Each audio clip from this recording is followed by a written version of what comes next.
Let's have a look at an addition to the remove tool. So the remove tool can be found right here. It looks like a band-aid with a bunch of little sparkles near it.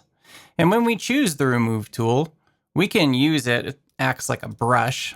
So we can make it larger with our keyboard, and we can just kind of like brush over things to try and remove them. And then commit. Oh, here we go.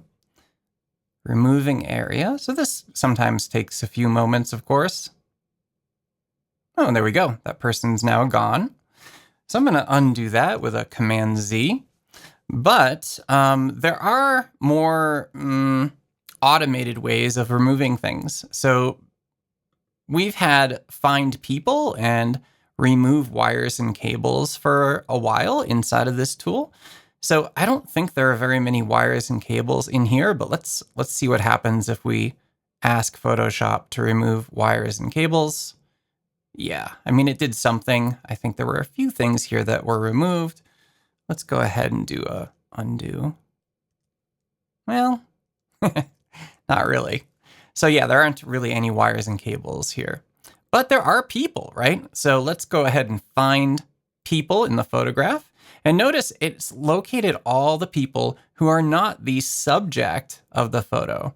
So Photoshop is smart enough to know that, hey, this lady in the foreground, she's most likely something we want to keep, right? But I mean, she's the subject of the photograph.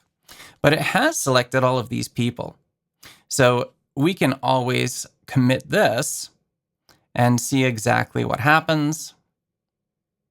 It should remove all those people and fill in the pixels from the surrounding pixel areas that they occupy. And it does this pretty well. There were some issues with the remove tool when it was first introduced, and those seem to have been resolved at this point. And there we go. All those people are now completely gone. It's really cleaned that up. However, you'll notice there's other stuff that is a bit distracting in the photograph, right? So we've got this like pile of garbage over here. Not cool. We've got this thing here. I'm not sure exactly what that is. There's some leaves up here. There's many things that could be considered distractions still. So if we go and find general distractions, this is a new addition to this tool. So people and wires and cables have been part of the tool for a while. General distractions is new.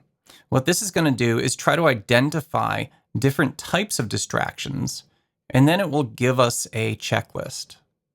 And the checklist is color-coded, which is really nice. So we can see here, these are the things that it's found. Red is highlight. So if we toggle this off, we can kind of keep an eye and try and see where in the image that's showing up. And I see it's right here. These two little kind of green things. It says identified those as distractions. We've got potholes and puddles. So I'm not sure exactly where that is. It might be behind my dialogue here. We have spots and dust. So it's identified spots and dust here. So these lines are a little distracting. These lines over here.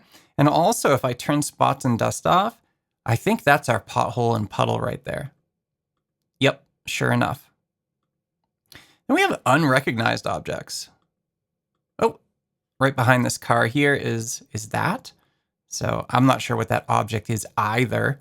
It's unrecognizable to me as well, Photoshop. Urban elements.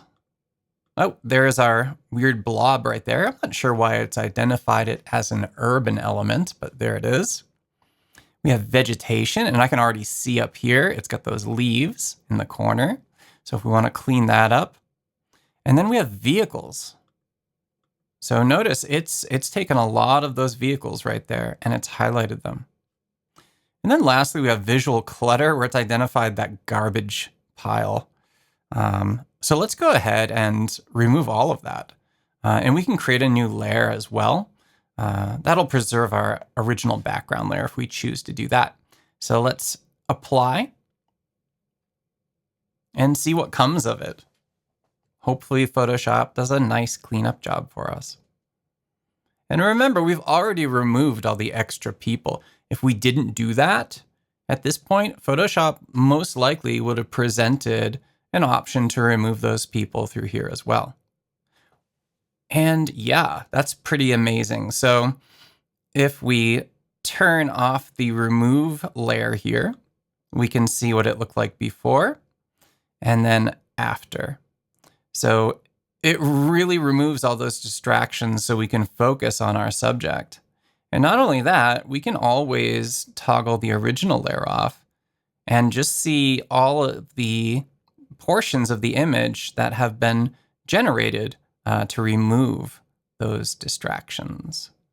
And I mean, it's always nice, like create new layer is probably something I'd want to have on all the time, because that's going to preserve the original photograph. And we always want to work as non-destructively as we can inside of Photoshop or any other creative design software. And that is just a quick look at some new features inside of the Remove tool in Photoshop.